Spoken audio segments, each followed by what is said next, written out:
Immaginate questa scena: siete tifosi di Marc Marquez, lo avete sempre difeso, lo avete sempre sostenuto, ma a un certo punto vi guardate attorno e siete superati, perché chi trovate a fare il tifo per lui più di voi?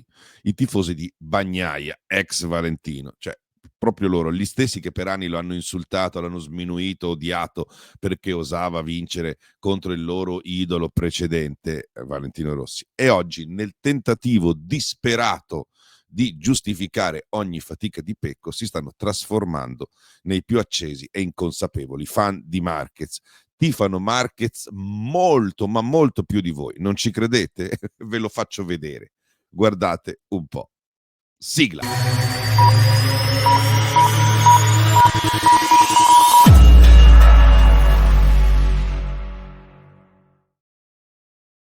Ciao da Mr. Helmet.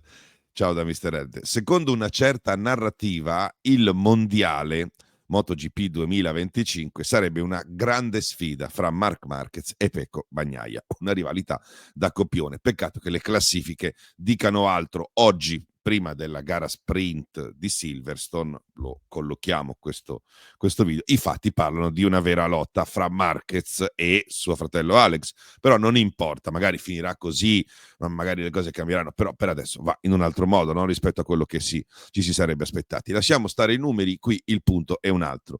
I tifosi di Bagnaia e con loro la stampa storicamente schierata con VR46, pur di proteggere Pecco, stanno costruendo una statua a Marquez senza nemmeno accorgersene. Ma come?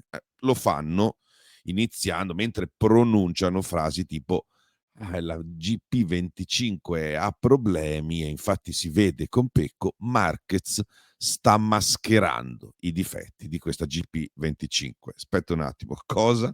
Cioè, fino a ieri era quello che non sapeva sviluppare, quello che aveva distrutto la Honda, quello che per tornare a vincere aveva avuto bisogno della moto migliore, e adesso quello che vinceva solo con la moto più forte, e oggi invece è Marquez, e addirittura quello che fa andare una moto nuova, sviluppata da un altro, perché questa moto l'ha sviluppata Bagnaia, quella che Bagnaia stesso non riesce a far funzionare, ed è lui l'unico a farla andare. Che poi questa cosa può anche finire, magari mentre registro questo video, e non è nemmeno detta, però questo è quello che gli attribuiscono. E la GP25, dicono ora, sarebbe una moto sbagliata, lo ripeto. Ma aspetta un attimo, ripeto ancora.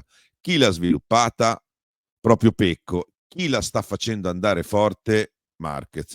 Quindi la prima pennellata data dai tifosi avversari di Marquez, quindi dipinge Marquez come superiore agli altri piloti, una roba così. Ok? E quindi che succede? Marquez non sa sviluppare, però risolve i problemi della GP25. Come se il mondiale non fosse un mondiale piloti, ma un mondiale sviluppatori. Ma noi prestiamoci a questi ragionamenti e cavalchiamoli. Bagnaia è un grande collaudatore, però ha sviluppato una moto che non va.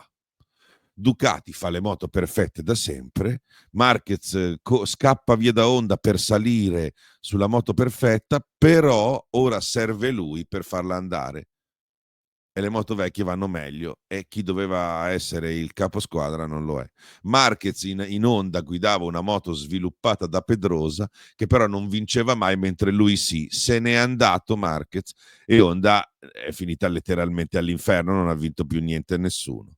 Quindi Bagnaia è uno sviluppatore, ma con Marquez nel box sta diventando come Pedrosa, uno sviluppatore che non vince e che non riesce a guidare la sua stessa moto. Marquez, dicevano ancora, avrebbe rovinato Ducati, e invece è l'unico che tiene in piedi la GP25. E nel frattempo Pecco si lamenta, anche a Silverstone si lamenta. E quindi Marquez fa una vittoria dietro l'altra, più o meno, un risultato dietro l'altro, più o meno apparendo irraggiungibile. Ecco un'altra pennellata a Marquez, che diventa uomo in fuga, imprendibile su una GP25 che non funziona, ma che con lui sì. Cioè che poi non è vero che Marquez è imprendibile, basti guardare certe uscite anche recenti, va bene, però la pennellata c'è. Ricordate la teoria la GP24 è uguale alla GP23? Smentita clamorosamente. La GP24 è nata perfetta, lo sappiamo, è superiore in tutto alla GP23 fin da subito. Quindi l'unico anno in cui la moto nuova è stata sempre meglio della vecchia, però adesso la GP25 presenta problemi più vicini alla normalità delle annate Ducati. No, la moto nuova ha qualche problema, va sviluppata, va sistemata, quindi però l'unico a farla andare è quello che non doveva nemmeno esserci, secondo i detrattori in Ducati. Quindi ecco l'unico che trionfa su tutto. Quindi Marc Marquez trionfa sui piloti, su quelli con la GP24, su quello con la GP25, sui problemi della GP25, trionfa su tutto. Ecco l'altra cartolina in escalation dipinta dai detrattori, dalla stampa, dai tifosi anti-Marquez che lo dipingono adesso così. Quindi qui arriva, dopo questa immagine, il colpo di scena finale. Cioè, ricordate quando dicevano tutti che Martin sarebbe stata la scelta giusta per Ducati, meglio di Marquez, quindi un pilota più semplice, meno ingombranti, che non rompeva, diciamo, il clima. Bene, anche lì, anche su quello, Martin sta affondando con Aprilia, dove ha creato un clima di merda, consentitemelo, con queste voci di uscita, con questi dirò la mia che sta diciamo così venendo fuori recentemente, con queste smentite alle quali Aprilia è costretta. Quindi, mentre invece quello che doveva rompere il box, il clima, gli equilibri, anche Valentino aveva detto farà dei danni terribili, mentre invece Marquez sta tenendo in piedi Ducati mentre distrugge tutti gli altri. Quindi la situazione dipinge Marquez così, un'altra escalation, un Marquez dominatore con intorno a te a sé uno scenario desolante. E la cosa più assurda qual è? Che Martin sarebbe dovuto essere meno gradito in quanto aveva battuto Bagnaia nel 2024, però nonostante questo veniva considerato più gestibile rispetto a Marquez. Il motivo è semplice: Marquez faceva più paura, non tanto in pista, anche se anche lì, ma come personalità, come potenziale ribaltatore degli equilibri interni, e invece l'unica cosa che ha ribaltato è stata solo la fiducia di Bagnaia, perché per il resto in Ducati funziona tutto bene, e oggi tutto quel terrore che hanno avuto si è rivelato appunto giustificato, ma al contrario, perché quel Marquez non solo, ripeto, lo voglio ripetere che sia chiaro, non solo non ha distrutto l'equilibrio Ducati, ma l'ha salvato l'equilibrio e ha sollevato, diciamo così, da un progetto tecnico no sbagliato, perché è ancora presto per dirlo, però sicuramente non perfetto da subito, e da un pilota che oggi sembra più nervoso che determinato, ovvero Bagnaia, che era quello che doveva essere il capitano, e invece quello che fa fatica e si lamenta sempre. Però in crisi c'è lui, ok? Che mette in discussione la GP25. E quindi io l'ho detto tempo fa, anche Dall'Igna viene messo in discussione come progettista dallo stesso che invece lo dovrebbe ringraziare, ovvero Bagnaia, che con quelle moto ci ha vinto dei titoli, perché dice la 25 non è perfetta, però Marquez risolve anche i problemi, e quindi secondo me terrorizza entrambi, perché adesso anche Dall'Igna sente che Marquez, oltre ad essere un premio, un'arma vincente in più, è anche qualcuno a cui bisogna essere grati, perché se non fosse per lui.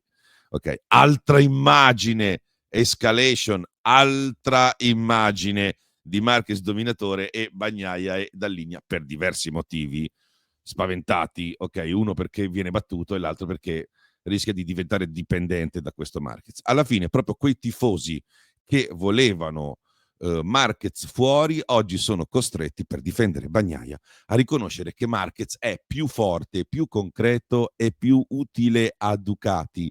Nemmeno gli ultras di Cervera, che, dove è nato Marquez, sarebbero riusciti a scrivere un'ode così efficace per lui, per il numero 93, però ce l'hanno fatta questi qua: Franchino Valleiello 46, Fragolina 46, Johnny Tavuglia, che sono i tifosi di Bagnaia ereditati, quelli passati da Valentino a Pecco senza passare dal via, hanno finalmente inconsciamente dipinto Marquez ad occhi chiusi, involontariamente, come Dio. No, è vero, è così, come nessun tifoso di Marquez stesso aveva fatto fino ad ora. Cioè sono riusciti ad andare anche oltre l'immaginario, attribuendogli tutte queste capacità, caratteristiche, con lo scopo di difendere Bagnaia, gli hanno attribuito tutte queste caratteristiche, facendolo diventare un dio, il penultimo passaggio, è così, il dio implacabile che terrorizza tutti e che fa lui, solo lui, quelle cose che altri non riescono a fare, addirittura vincere con la moto sbagliata. E alla fine il risultato è che tutti quanti subiscono Marc Marquez dal punto di vista sportivo, dello sviluppo, dei risultati, del clima, della simpatia nel box e dal punto di vista anche mediatico, perché Marquez non si lamenta mai, e i primi a farlo sono loro, anche se non lo ammettono, i suoi detrattori più da linea, che lo deve ringraziare, ripeto, perché fa funzionare la GP25, che altrimenti sarebbe in difficoltà contro addirittura le moto dell'anno scorso, e se ci fossero anche le 23 in giro in circolazione, probabilmente anche su questo. E quindi alla fine si chiude il cerchio e il Marquez dominatore quasi Dio mette tutti in ginocchio, e tutto questo senza aver fatto lui niente se non fare qualche risultato, perché tutto questo scenario lo hanno creato dei tifosi per difendere il loro idolo, esaltando, non rendendosi conto che stanno esaltando il loro avversario. Quindi voi come la vedete questa cosa? Io la trovo una commedia meravigliosa, ma se anche voi volete continuare a smontare queste ipocrisie con una bella risata e qualche dato reale, qualche ragionamento perlomeno, che vada oltre il complottismo, eccetera, iscrivetevi al canale, attivate la campanella e fate girare il video, condividetelo con quel vostro amico che ha ancora la cover e la foto gialla sul profilo, magari con il nick, ma oggi ti fa pecco immaginando contro di lui complotti e mafie, perché così gli è stato detto di dire e pensare. Magari non se ne accorge questo qua, ma sta tifando Marquez anche lui. Da Mr. Helmet è tutto e buon ragionamento. Alla prossima.